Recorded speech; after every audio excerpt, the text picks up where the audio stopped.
Kita ke informasi selanjutnya, Kementerian Keuangan menolak surat pengunduran diri Rafael Alun, pegawai Direktorat Jenderal Pajak sebagai PNS Kemenku.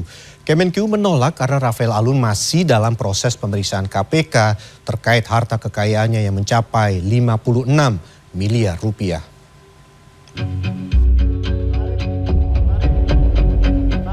Kekayaan fantastis mantan pejabat pajak Rafael Alun Trisambodo dikorek-korek KPK. Rafael menjalani pemeriksaan di Gedung Merah Putih pada Rabu untuk mengklarifikasi harta kekayaannya yang mencapai 56 miliar rupiah lebih. Usai menjalani pemeriksaan selama 7 jam, Rafael menolak memberikan keterangan pemeriksaan yang baru ia jalani.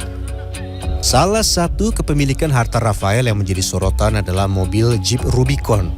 Meski kerap dipamerkan anak Rafael di media sosial, menurut KPK, mobil kalangan borjuis ini bukan milik Rafael karena sudah dijual.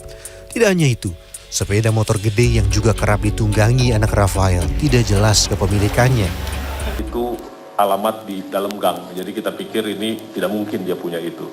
Tapi barusan diklarifikasi ke yang bersangkutan itu memang bukan atas nama yang bersangkutan, tapi atas nama kakak yang bersangkutan. Jadi dari yang di gang, lantas dia beli, dia jual lagi ke kakaknya.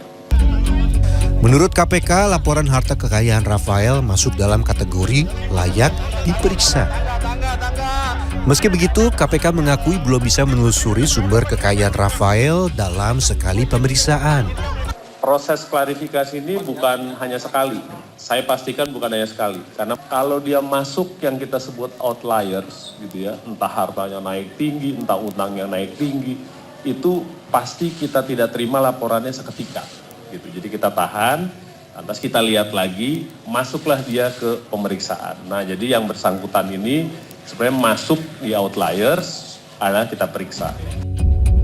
Meski terindikasi dugaan pencucian uang, Rafael Alun hingga kini masih berstatus pegawai Direktorat Jenderal Pajak. Kementerian Keuangan menolak surat pengunduran Rafael dengan alasan masih dalam proses pemeriksaan KPK. Diketahui Rafael sebelumnya telah mengajukan pengunduran sebagai PNS sejak 24 Februari lalu setelah putranya terseret kasus penganiayaan. Maka pegawai yang sedang di dalam proses pemeriksaan tidak dapat mengundurkan diri. Karena itu, pengajuan pengunduran diri saudara RAT ditolak. Terkait dengan harta kekayaan yang bersangkutan yang muncul dan tampak di media sosial dapat kami sampaikan sebagai berikut.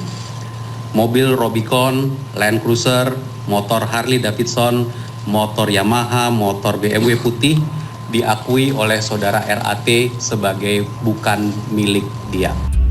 Selain kendaraan mewah yang kerap dipamerkan putranya, sebuah perumahan elit di Sulawesi Utara diduga juga milik Rafael. KPK mengaku menghadapi kendala untuk menelusuri harta kekayaan Rafael yang ada di Yogyakarta. Dalam satu kesempatan, Menteri Keuangan Sri Mulyani menyebut kekayaan anak buahnya tidak masuk akal. Tim Liputan CNN Indonesia.